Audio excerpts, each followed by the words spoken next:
brave kid. I'm scared.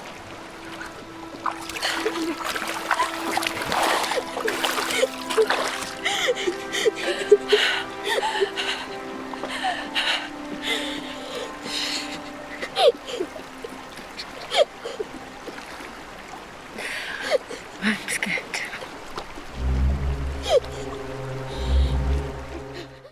What were you like as this little girl before this dream comes true for you? I grew up in a really, really creative family. Every area of my family, it was so obvious that they were all creative people.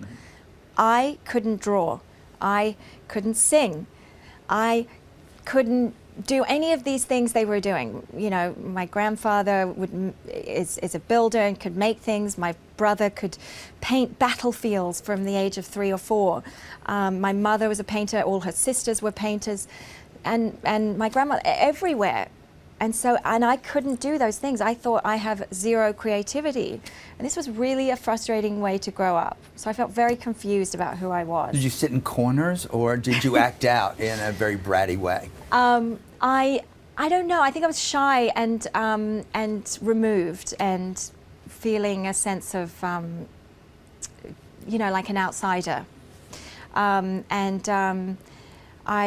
But I did learn later on that I enjoyed doing skits at the theatre, the little theatre that was in our country town. And that sort of started getting going very early on. And then you thought, this is it for me?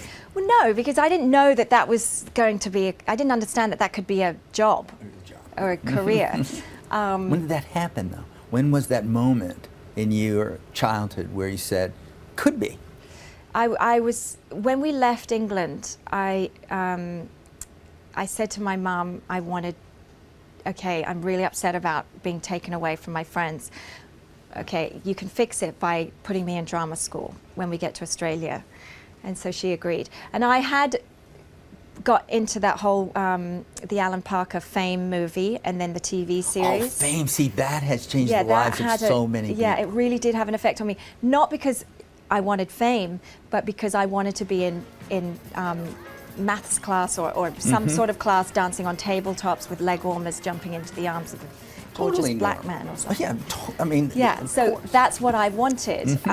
And I then finally got her to let me go to drama class, and then, you know, one class led to another and it got sort of more serious, and then I finally worked out that I wanted to be an actor.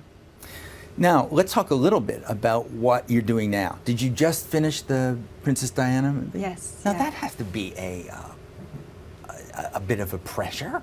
Okay, let's just choose somebody hardly anybody knows. You know? So we have no preconceptions about who she is. High Another risk. one of those Naomi Watch choices, I think. It's like, okay, I'm going to do something easy. Yeah, very high risk, but very, very, very important piece of our history, and was a story that was going to be told, and I just felt like that she was a fascinating woman. I mean, it's delicate because her boys are still around, and obviously very much so, but like I said, it was going to be told. Maybe it's a little more recent than. But what do you do in terms of researching it? I mean, do you have to, because you grew up seeing this, you watched her life unfurl like we all did. Yeah. So did you have to do something extra to do it? I read all the biographies. I looked at every piece of footage. I spent every single day for weeks and listening to that Martin Bashir interview in my iPod, and you know, I didn't want to get involved in a performance of mimicry, although I did want to be as exact as possible with the Bashir interview because everybody knows and remembers that well. But for instance, all the stuff that took place in private, which a lot of this story is about, because it's about the love story between her and Hasnat Khan, the Pakistani heart surgeon. And not many people know, I mean, hardly anyone knows that story. No, we know everything else. Yeah, exactly. So that was kept very private. So, you know, while I wanted to get the sounds of the voice correct, and that was the sort of most candid footage or audio available, but I was still able to have a little bit of freedom with her private moments and stuff like that. When you look at the impossible, when you yourself are looking at you, and I don't mean, again, I'm not asking you to remember what you think the best scene in the movie is, just the scene in it, with you in it, that resonates for you personally. It just says something to you as to who you are. I would say the scene where I am being dressed by the Thai women. I just remember the filming of that scene very well. It was one of those scenes that, remember I was saying, you feel like it embodies the whole character. Because she was able to let herself be weak in that moment, and all the rest of the time she was, you know, forced to be strong for her son. And these women were dressing her, and she just felt so grateful. And I improvised a bit of dialogue in that scene because it really didn't have any dialogue. For the most part, we were taking dialogue away in the movie, but in that case, it was just, I wanted her to say sort of nonsensical, random lines of dialogue, you know, like my boys, I couldn't see them, and, you know, trying to process what had happened.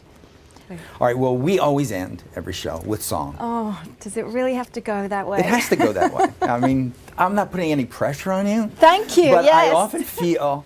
And look, all these lovely audience members They live for this. They just all come in to see it. I mean, there must be a musical in your future. Okay. Well, you know what? There must be. Come on. I know. You now have I'm no shaking. fear. You have no fear.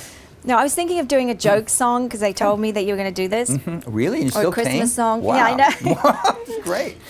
And then I thought, well, should I do a song that that I did as an audition piece once for a drama class? The best. But then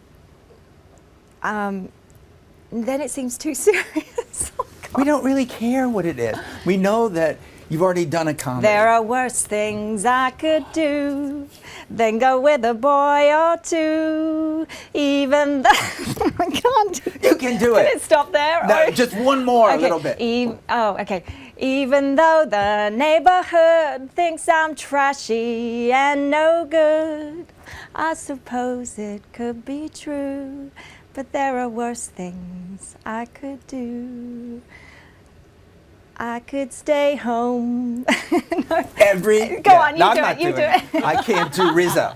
I could do the other people, but I can't do Grease. That was seriously my audition piece, and you have to belt that song. You out. have to belt it, and you I got many didn't have roles to- because of it. Then didn't No, you? I did not. I got rejected. Rejected forever. But you've heard.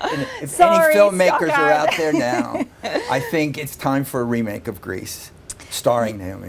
Well, no. That would be Granny's Grease. Granny's Grease.